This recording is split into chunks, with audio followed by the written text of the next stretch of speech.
Ngasi fongkiba tongan-tonganba pauchesing amadi social media dagi laukhatjaba pauchengi update pijari ahanbada maruiba pau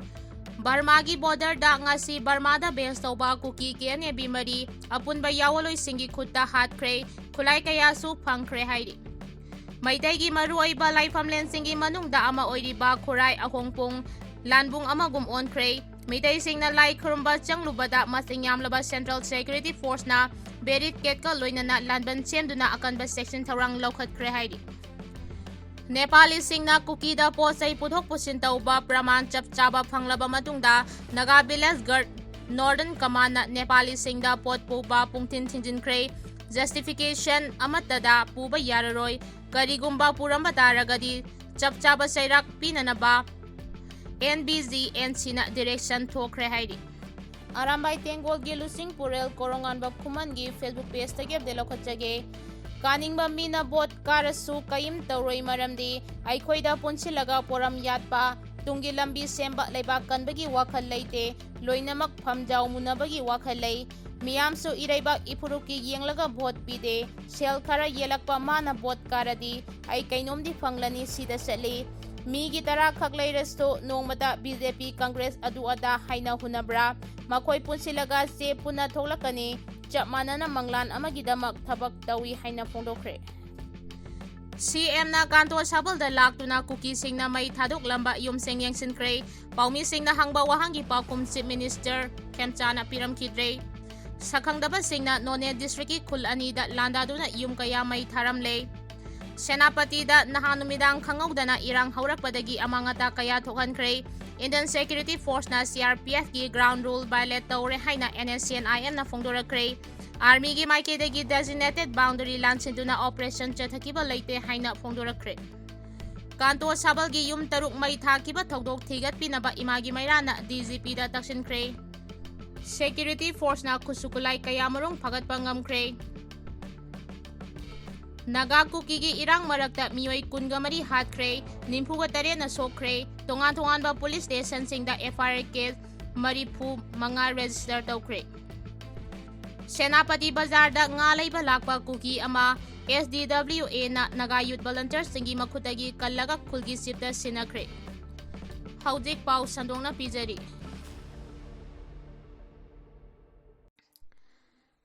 Sakhangdaba singna None District khul ani da landaduna yum kaya mai tharamle ngarang nungthel pung anirom tabada None District ki Longpi area da laiba Kuki khul taikhang amasong lenglongda sakhangdaba singna afaba makhal gi khulai sijinaduna landarakre loinana khulani asigi yum kaya mai thadoklamle sakhangdaba singi attack ta khunja sing khul thadoklaga safagadaba mafam singda lanjenakre hairi Maragasida Kuki NP Manipur gi maike dagi ngarangi attack adu NSCNIM dagi macheta khraba tangkhulna lusingba khulai paiba loop amaga ZUF ka pulaga chathakiba attack ni haina maral chirakre Kuki NP gi sirolda tangkhulnaga singna Kuki singda satharagli ba miot minai asida central government na khut thingjinbi ba tangai fade hairi kumja English ani kulhumdoi gi me ahumdagi mitai amasung Kuki anigi marakta satharakiba Kuki Lan asigi khudong chaba lauduna NSCNIM dagi mase taba kangbu asina Kuki gi mathakta hingsa gi thabak kaya letana chathaduna lakli Kuki zo khulsingda letana attack chatharaklabaso stelengak asina Kuki misangi punsi amadi lanthungak senba ngamdre haina maral chirakre Phibam asida India lengakna athuba matamda khut thingjinduna NSCNIM gi proxy faction sing asigi mathakta counter terrorism operation chathaduna makoina tawriba thabak asi yade haiba ama khanghalu haina kimgi sirol asina phongdoragli Senapati Bazar da ngalaiba lakpa Kuki ama SDWA na Naga Youth Volunteers singi makhutagi kalaga khulgi sipta sinakre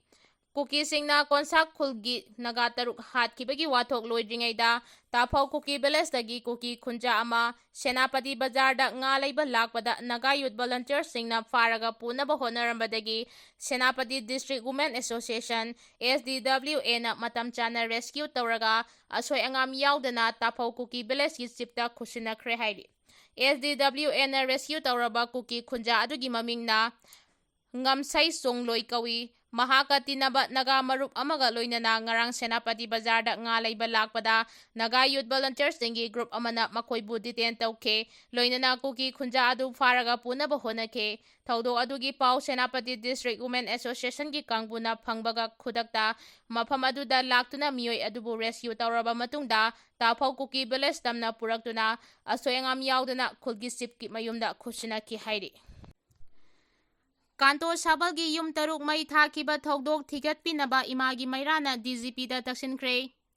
Thasigi Taramatoigi Nungtilda Imphal West District ki Manung Channa Laimakong area da Lairiba Kanto Sabalda Kuki Singna Mitegi Yum Taruk Mai Thakiba Thogdok Mari Lainana FIR ama Laukhatuna Independent Body Amana Thigatnaba Imagi Mairagi Maikidagi Sengmai Police ki Osiki Khuthangda Manipur gi DGP da Cherol ama Piduna Takshinkre Imagi Mairagi President T. H. Sudata yauna member kayana khudek piduna DGP da pisin ki basirol aduda thawdok aduga mari lainana media amadi social media da thadorakpa report amadi video gi matung ina numit aduda Laimakong Area Protection Committee na sinduna rally ama Kanto Sabal fawba laklaga atamnana mitegi yum taruk mai thakibani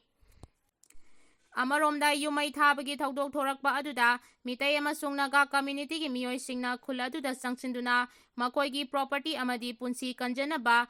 changchinba matamda mafam aduda deploy tawduna leiriba Central Army Police Force na thingbada natana Mr. Miyam da onsinduna tear gas cell smoke bomb caption kibaga loinana lathi charge tawbadagi misam kaya asopan nangke Kuki Singna Mr. Miyam gi lantum mai thaduna manghanba matam aduda yengduna leiraga masagi yum mai chakpa kanjanaba sangsilakpa khunja singda security force na onsinduna attack chathagiba thawong adu condemn tawi Maramasina thawdo adugi matangda FIR ama laukhatkadabani mai thakiba thawdo adugi matangda independent body amana thigatkadabani thawdo adu thokpa matamda mafam aduda mathau tawduna leiriba security force ki mari leinaba officer in charge da amadi atai officer sing masak khangdokadabani CCTV footage ani drone image ki matung ina mafam aduda mathau tawriba security force ki mathau CCTV footage ani drone image ki matung ina mafam aduda mathau tawriba security force ki mathau khutau amadi roster gi mawong mayek sengna thigatkadabani thawdok adugi matangda social media da thadorakiba video sing amadi print amadi electronic media da phongkiba reposting ningthina preserve tawduna thamgadabani minna uhawba miyoi singi warol yumai thabikraba imung miyoi singi warol police personnel amadi Central Armed Police Force ki statement lawgadabani Thokiba thawdo aduda mafam aduda mathau tawriba security force ki asoibana thokiba oirabra haina thigatkadabani responsible oiba miyoi officer oirabasu makoigi matakta logi oiba thabak laukhatkadabani yumai thakraba imung singda matik chaba compensation pibaga loinana matik chana ngak senbagi thabak laukhatkadabani Central Armed Police Force ki mari leinaba authority na departmental proceeding chenaba singi matakta laukhatkadabani hainasu cherol aduda taksilagdi Naga Kuki gi irang marakta miyoi kunga mari hatkre nimpuga tare na sokre tongan ba police station singda FIR case mari pumanga register tawkhre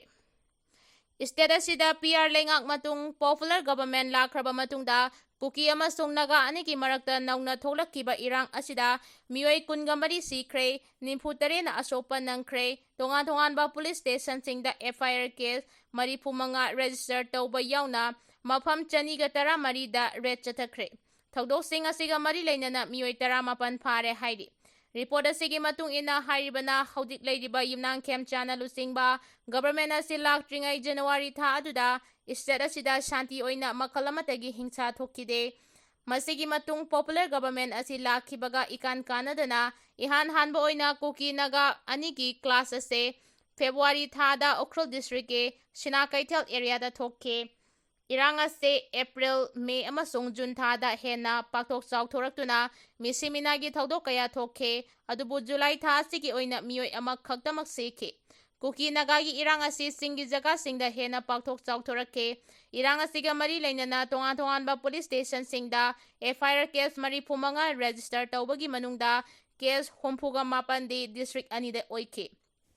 Irang thokliba jaga sing aduda security ki maikedi tongan ba mafam chaniga tara marida red chathake Kuki Naga purup anigi district boundary yauna maruoiba lambi kaya amada chatok chasin tawba thingjinbadagi kanglup anigi miyoi sing maning tamna chatpa ngamdre Irang asigi ahanba haurakiba Ukhrul District khaktada FIR case nimfuga taruk register taukibaga mari lainana mafam chamaga yangkhaida red chathake thaudo aduga mari lainana miyoi 16 phagatle masigi mathangda Kangpokpi district asti irang astigi khwaidagi asoba hospital ama oiri March thadagi haudik phawbada hingsagi thaudo kaya thokre tongan tongan ba casing mari lainana mafam kunthra ga manga da red chathaduna miyoi 3 phagatkre Kuki naga class ka mari lainana FIR case mari pumanga register taukhibagi manungda Kangpokpi amasung Ukhrul district khaktada case homfuga mapan register tauri adubu July thasigi oina irang asi khara hantarakpagum uri hairi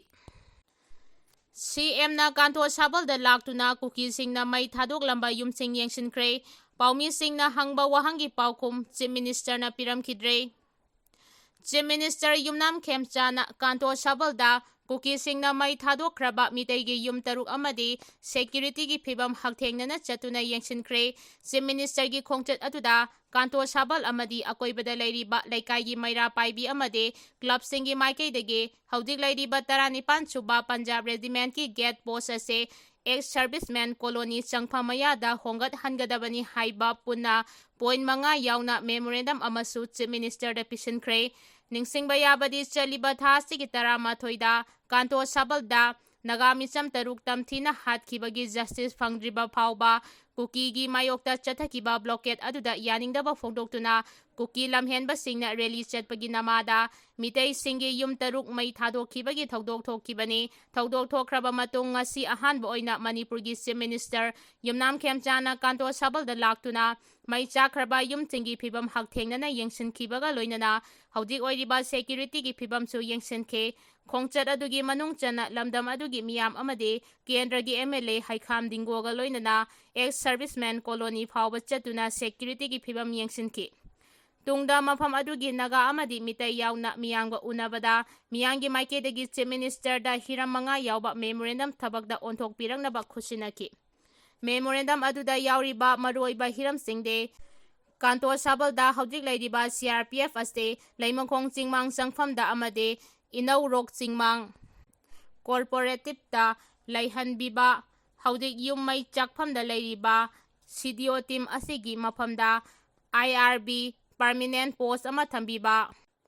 Imphal West ki jaga oiriba ex serviceman gi colony gi lambi amade free movement oinaba leigadaba security singna section thawrang loduna chathok chasin